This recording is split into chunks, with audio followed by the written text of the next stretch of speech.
Hello, this is Spencer Karat showing Spencer Karat and Andrew Enger's Computer Graphics 4300 final project. In this final project, we took our assignment 6, the scene graph, and made it a little bit better in our opinion. We took it to the next level. We added a few features, including a better camera.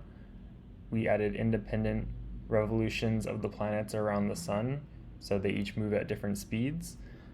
We made it so that we attempted to do instancing using an asteroid to make an asteroid belt, which didn't quite work out, but we still included a single asteroid.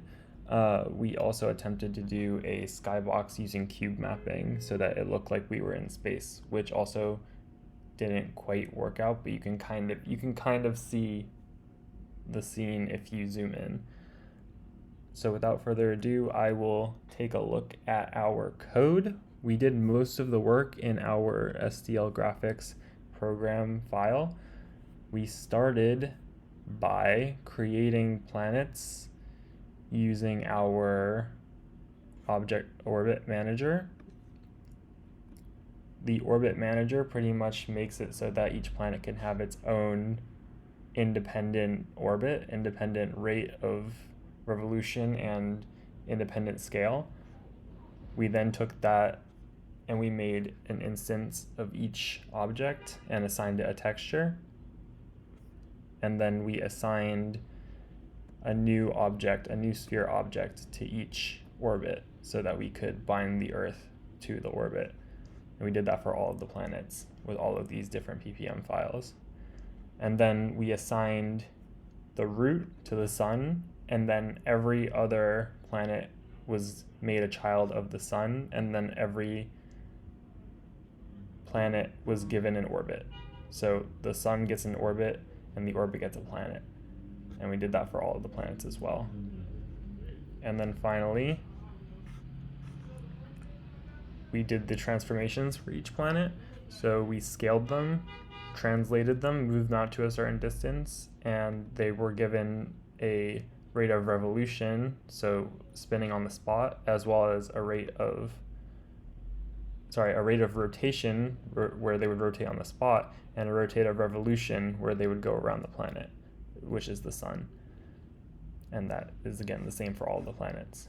And I will also show our camera class quickly. What we did here was we took into account yaw and pitch, which yaw is the left to right offset and pitch is the up and down offset.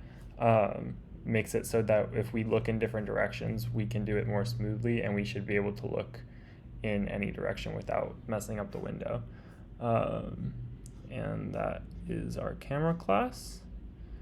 And we also attempted to do instancing in our object class, but that did not really work out well with when we were trying to create multiple instances of an object and render multiple instances of an object. That was our biggest challenge, trying to get that piece to work, and we didn't end up being successful in the time that we had.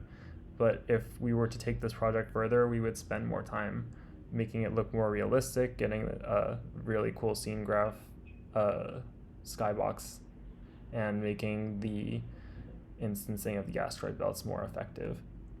But let's actually show what our project looks like.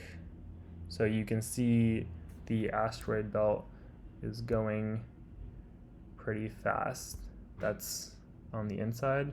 We have the sun, Venus, Earth, Mars, Jupiter, Saturn, Uranus, and Neptune. We didn't include Pluto, obviously, because Pluto's not a planet. But we named the asteroid Pluto as a joke because, might as well be an asteroid. And that is our project. Thank you very much.